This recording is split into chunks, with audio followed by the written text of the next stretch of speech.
part is talking about shift in ideal gas reaction equilibria.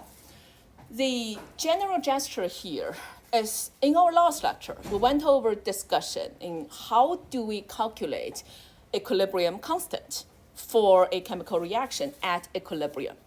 So today's goal is let's bring it outside the equilibrium by disturbing the system in different ways, including like you have a system already at equilibrium, now I'm changing temperature or pressure, or I'm just adding reactant, adding product, or adding some inert gas into my ideal gas mixture.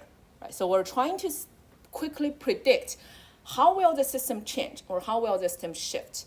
Of course, you all learned the Chantellier principle earlier, but today we'll go over the Le Chantellier principle and edit it a little bit so it's more precise. Because Le Chantellier principle sometimes fail. If we're only thinking about you add reactant, you push the reaction to the product. You add product to push the reaction to the reactant. It's not always true. And we'll see why it is not always true and how do we fix it. And then do an example question together. All right. First thing first, what do we know? We have our equilibrium constant that we discussed before, which we have like Kp naught equals to the product of my partial pressure at equilibrium divided by P naught to the stoichiometric coefficient. Or if we're not looking at the standard state equilibrium constant, we also have Kp just equals to the product of the partial pressure at equilibrium to the power of stoichiometric coefficient. So the reaction quotient is pretty much just your Kp naught, but now we're dropping that, we're dropping the equilibrium sign. So let me move it this way. So on the left, we have the reaction quotient, which is just the product of the partial pressure of each species I to the power of its stoichiometric coefficient, mu I.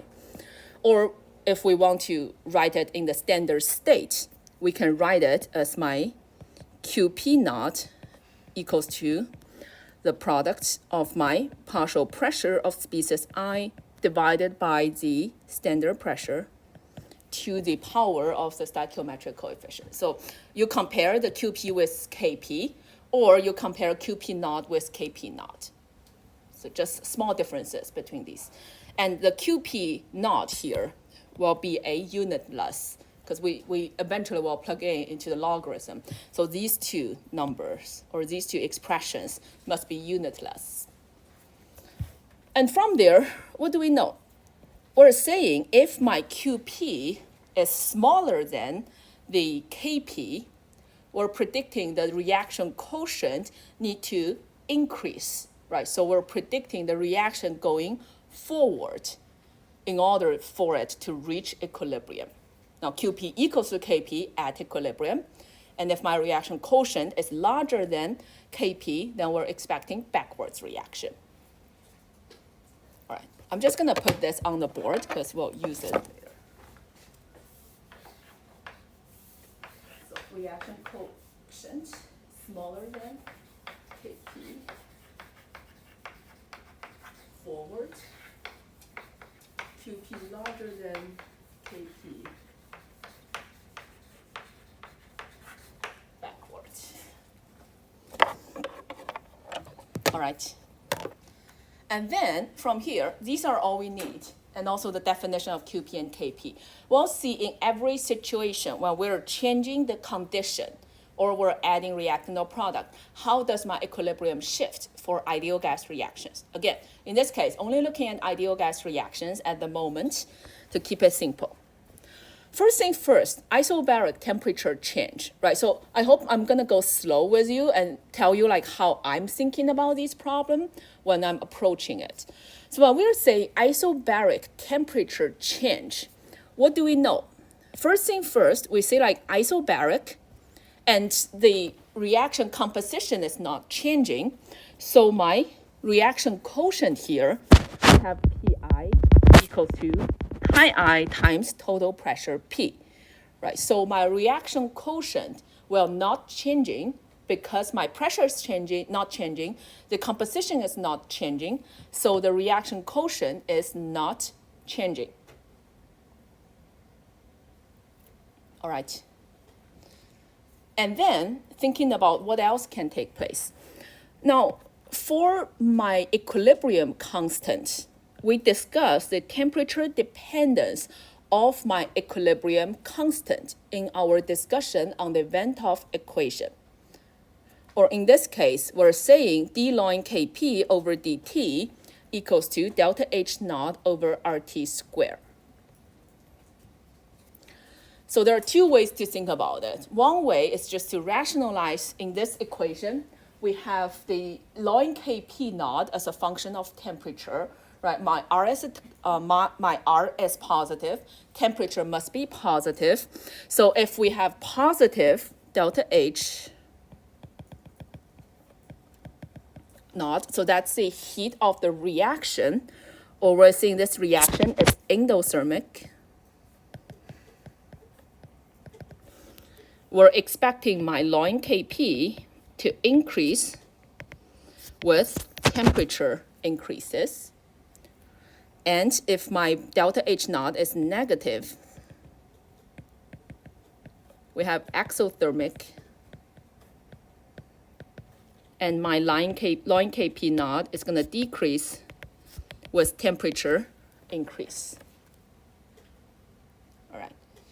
And since the natural log of the natural log function, if we plot like a random natural log of x over x, and we say like this is a like all the way increasing function. So if my ln Kp is increasing with temperature, my Kp also increases with temperature.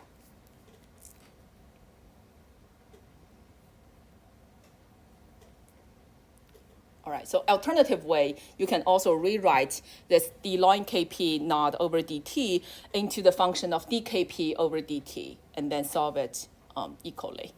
And that's the one I did in the annotated note. But here I want to do it in a different way. But they all give you the same result, positive delta H naught. And that's the number you can calculate from using the thermodynamic table to calculate the heat of the reaction, whether it's positive or not negative. Or in general, we can summarize it into an increase in temperature at constant pressure in a closed system always shift equilibrium in the direction in which system absorbs heat from the surrounding.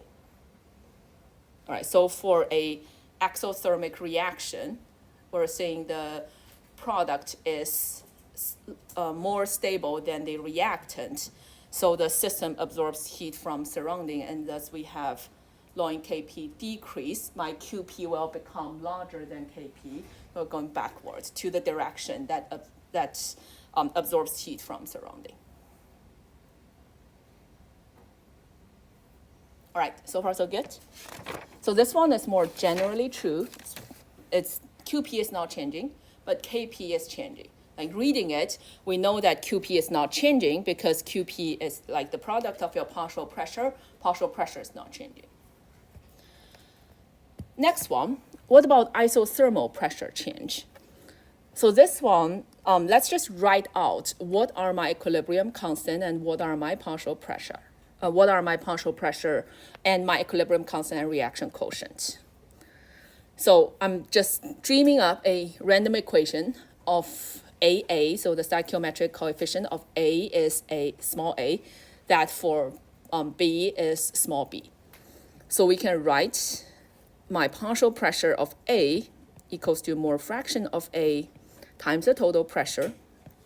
Partial pressure of B equals to mole fraction of B times the total pressure B. So in this case, we're looking at an isothermal pressure change, or the other way to put it is we're expecting my Kp naught to be constant. And we can write the expression of my Kp naught because it's constant. And we know the partial pressure at equilibrium. So let's say my Kp naught equals to this product Well, actually, let me simplify it without writing the standard version, just a product of your partial pressure at equilibrium, to the power of stoichiometric coefficient, and that gives you chi A times P to negative A, chi B times P to the power of B. All right, so this is at equilibrium when without pressure change. Right, so my pressure is not changing. And let's say now my pressure increase from P to 3P by 3 times. Or you can think about this as also at the same time, because we want to keep the temperature unchanged, increase of the pressure will be decrease of the volume. So that means we want to predict the direction of the equilibrium shift. Now, I put the Van 't Hoff equation here, but effectively we're just saying, looking at the Van 't Hoff equation, we're saying the Kp naught of a specific reaction is only a function of temperature. Hence, the change of pressure and volume doesn't matter. My Kp naught remains the same. So I want to paste this one down. And what about my reaction quotient? My reaction quotient equals to the product of my partial pressure of my species after the pressure change. And that equals to my chi A times the 3P to the power of its stoichiometric coefficient times chi B times 3P to the power of its stoichiometric coefficient. And then the direction of my equilibrium constant, or the relative magnitude of Kp and Qp, now depends on my stoichiometric coefficient, right? So if my A, the absolute value of A is smaller than B, then we're saying my Qp will be larger than Kp, right? So when my Qp is larger than Kp, that's backward reaction. Likewise, if my A is larger than B, we're expecting it to be a forward reaction.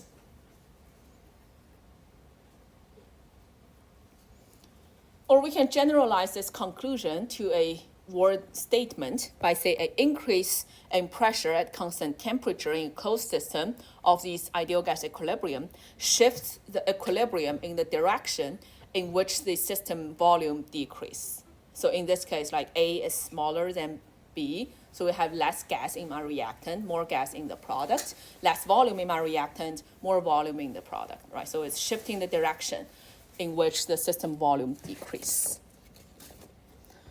Whichever works for you, like if the word version works better for you, use it. If like this, write how the equation works better for you, use it. It doesn't matter how you get to the answer. But this lecture is trying to give you a way to quickly predict in which direction the equilibrium is going to shift.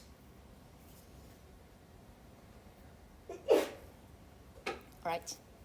Next up, now we're adding things to our reaction mixture. Now this one says isochoric addition of inert gas.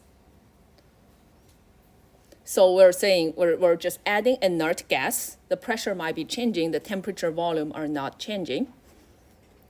So my pressure I equals to Ni times RT over V.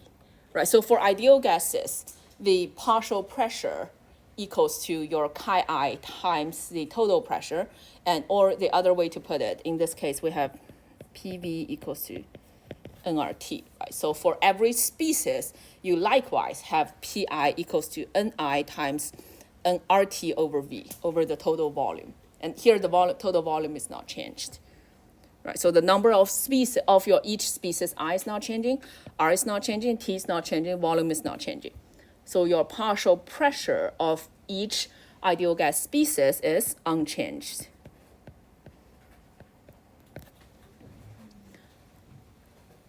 Consequently, my Qp, which is the product of your partial pressure to the power of stoichiometric coefficient, is unchanged.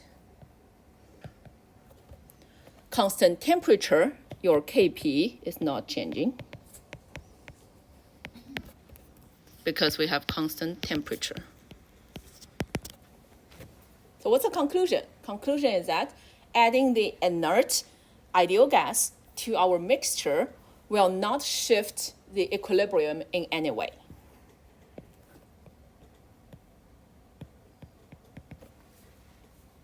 Now, if we think about this from the physical meaning of ideal gases, does it make sense?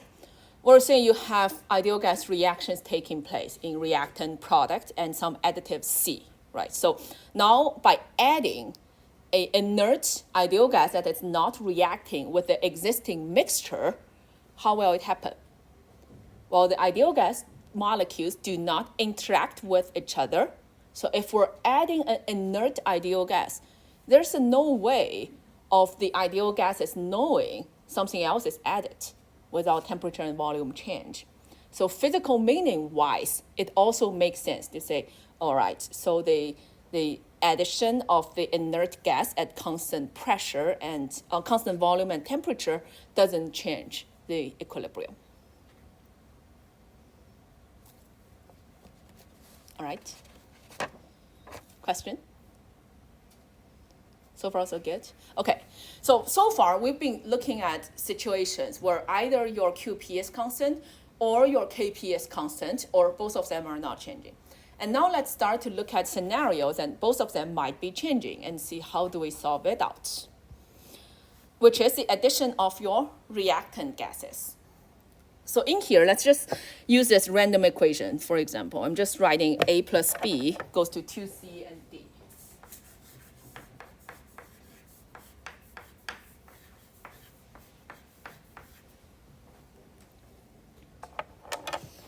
And we're saying we're adding the substance A to this mixture, randomly picked. And consider two different conditions, right? We can have either a constant temperature and volume condition or a constant temperature and pressure condition. Or alternatively, we might ask you, what if we keep pressure and volume constant and change the temperature? But that's a different question. So let's just focus on isothermal, isochoric, and isothermal isobaric first. So constant temperature and volume, what do we know? First thing you should write out is whenever you see constant temperature, you just write like Kp not changing. Right, so or the other way to put it is we can always write my Kp equals to the product of my Pi to the power of stoichiometric coefficient, and here is my Pc squared at equilibrium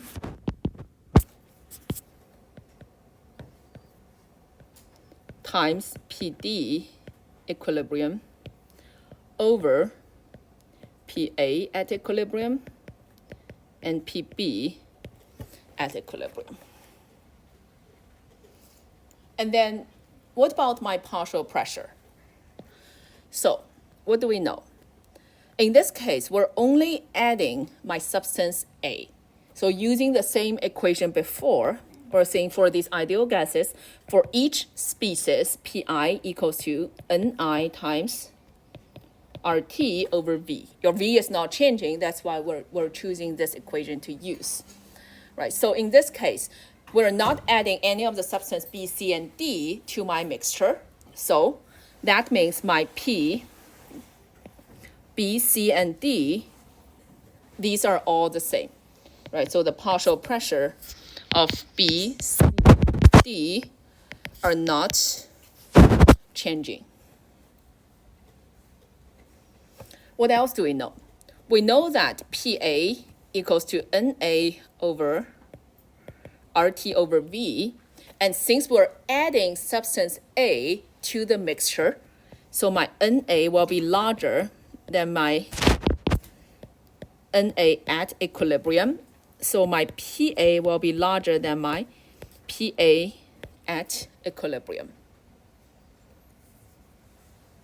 Right, so if we're writing that into Qp, so that equals to, well, so your Pc will be the same at equilibrium, Pd will be the same at equilibrium, over Pa -1 and Pb at equilibrium -1. So the only thing that is different is this PA term. And we know that the PA is larger than your PA at equilibrium, so my reaction quotient is going to decrease with the increase of your PA. Or your QP will be smaller than KP, so we're expecting a forward reaction. All right, so for constant temperature and volume reactions, Le Chatelier principle holds pretty well. If you add reactant, you always have forward reaction. If you add product, you also have backward reaction for constant TB conditions. So far, so good. Because, we can use it because at constant volume, your partial pressure is directly related to the number of mole of the species you're adding to. And let's see your isobaric condition, where the Le Chatelier principle is not necessarily hold. So in this case, I'm going to look at a different reaction, which is the ammonia formation reaction. N2 plus 3H2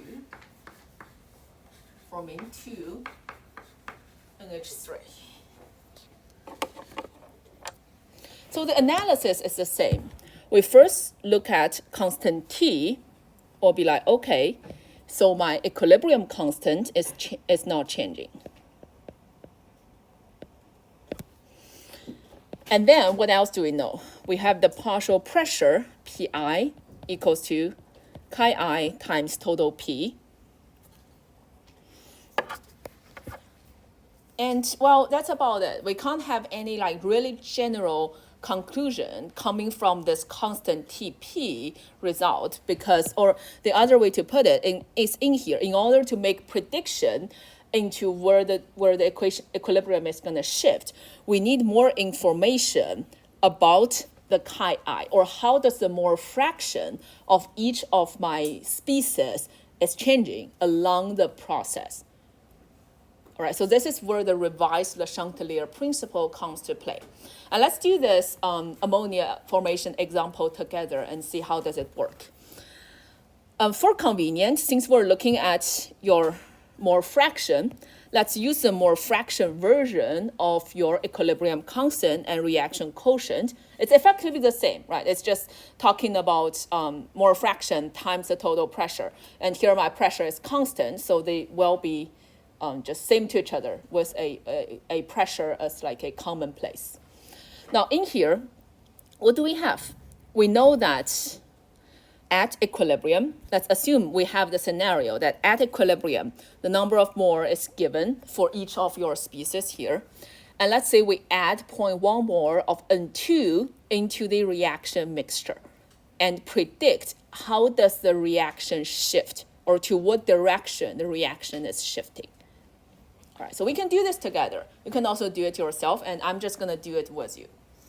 So what are we doing here? Well, first of all, we know the total number of mole, and I know how things are changing. So let me just put in the number here. We're adding 0.1 mole of nitrogen, which is my reactant. So adding the reactant, normally I'm expecting the reaction to shift forward, right?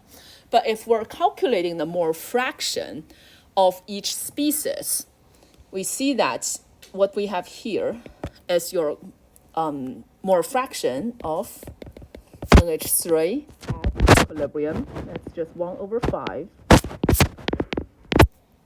Mole fraction of N2 at equilibrium, 3/5. And then mole fraction of H2 at equilibrium, it's 1/5 again. Right, likewise, we do the same for the bottom of the calculation.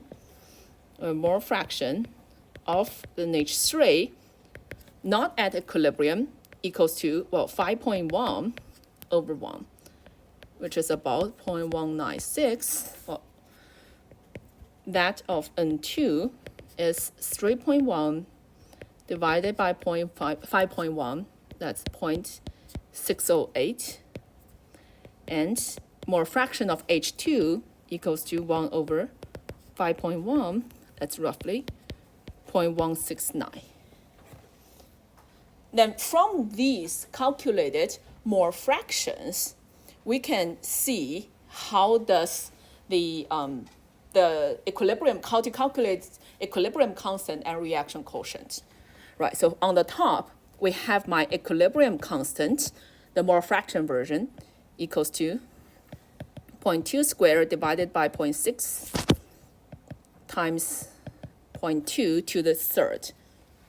Is that right? Yeah, square on the top and then 1 straight, right? So on the bottom, we calculate it to be about 8.333.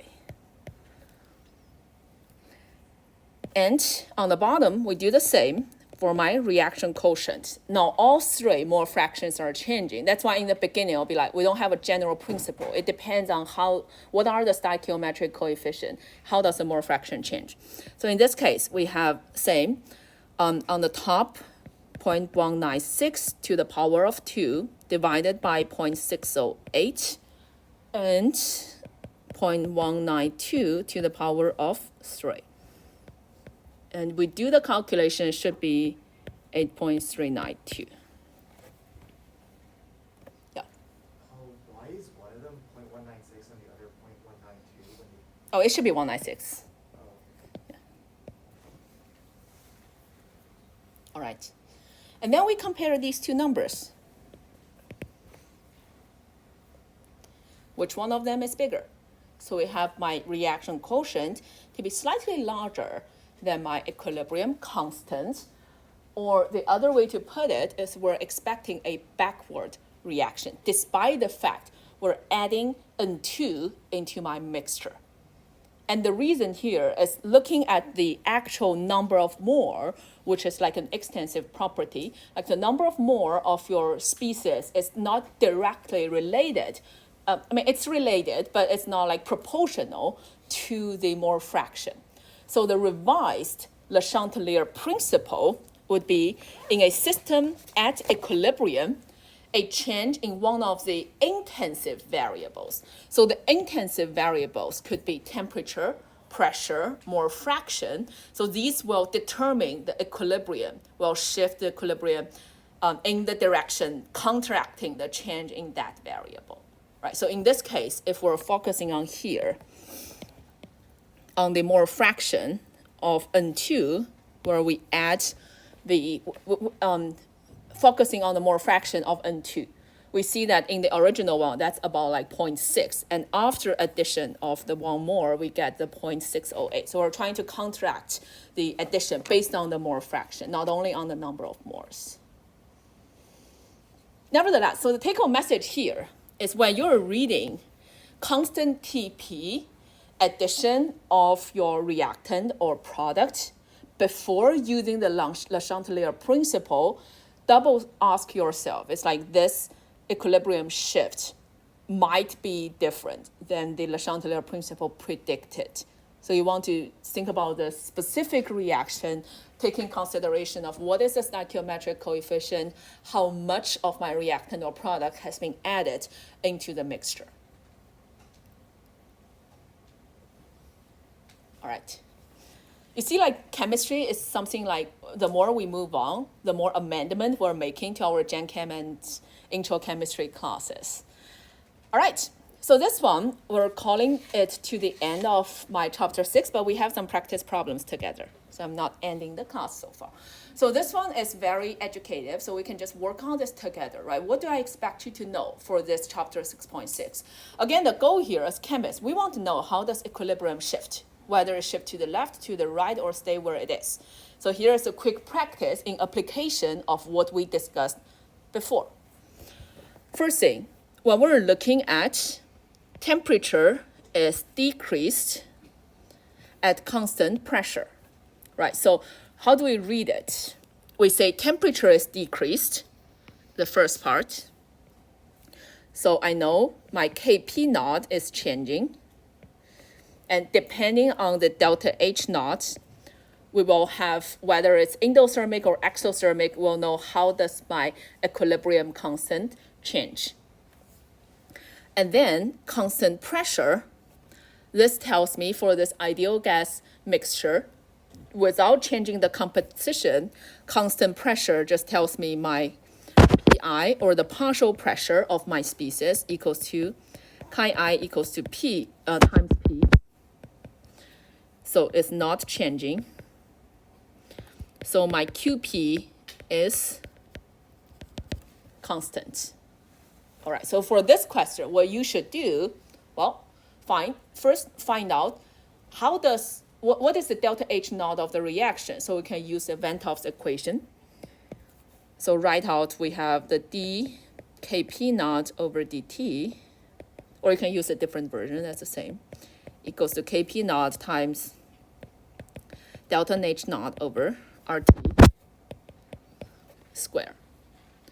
Or the other way to put it is my dKp naught over T have the same sign as my delta H naught of the reaction. So you check the table, find out whether the reaction is endothermic or exothermic.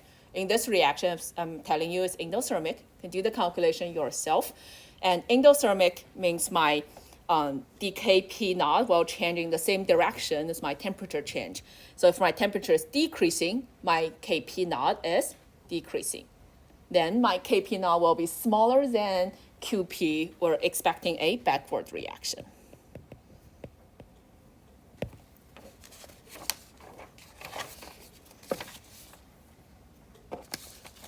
Getting it?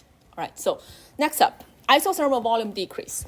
Now, isothermal, we can just write Kp constant. And now my volume is now changing without changing my composition. So if we write my Pi equals to Ni over RT over V, so that means all of our Pi will increase at the same time with the decrease of the volume. Right? So if we put it into my reaction quotient, we get Qp equals to the product of my partial pressure to the stoichiometric coefficient. And what are my stoichiometric coefficients? So in this case, since we're talking about all partial pressure are changing, let me see.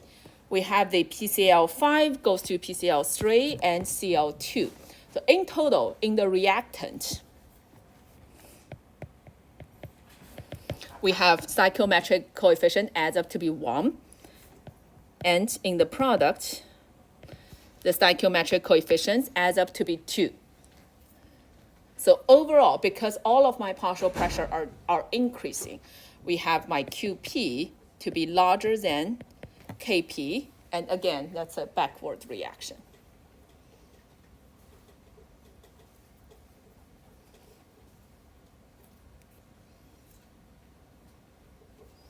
All right. What about the next one? Next one, maybe you can do it, and I'm going to do it at the same time, and we'll check our answer together. So I'm not going to keep talking about it. I'm just writing.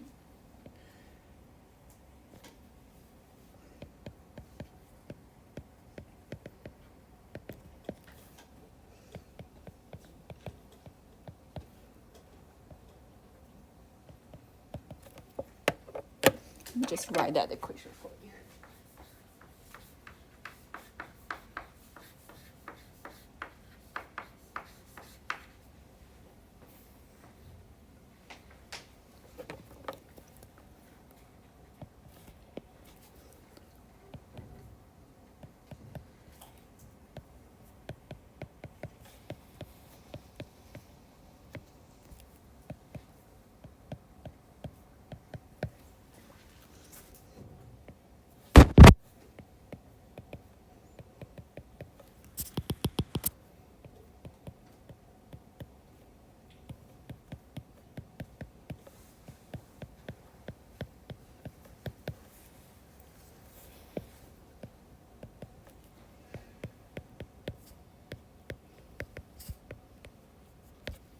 So we're getting a backward reaction.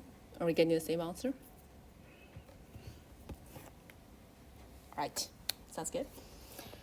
Next one, adding inert ideal gas. So this one, remember, we discussed that again. This is temperature not changing, so Kp unchanged.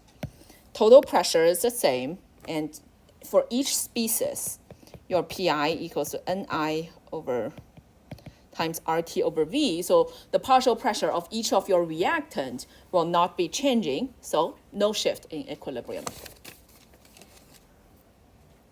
Yeah. So how do you add an inert gas at constant temperature and volume? The pressure can Oh, right. increase, yeah. The pressure and the total number of mole are both increase at the same time. And the last one is now similarly, we're adding inert gas, but now at constant temperature and pressure. All right, so this one is slightly different. Again, constant temperature, Kp unchanged. So my total volume will increase. Right, because if I want to keep my pressure unchanged, then my total volume must increase with respect to the addition.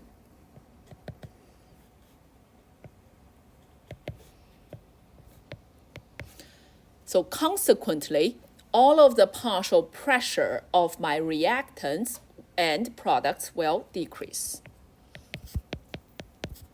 So this then goes back to one of our solved problem, which is how does equilibrium shift with at constant temperature and pressure with a volume change. Right, so the inert gas is not interacting, but the total volume changes, and your reactant and product will shift the equilibrium, will shift the direction of the equilibrium accordingly.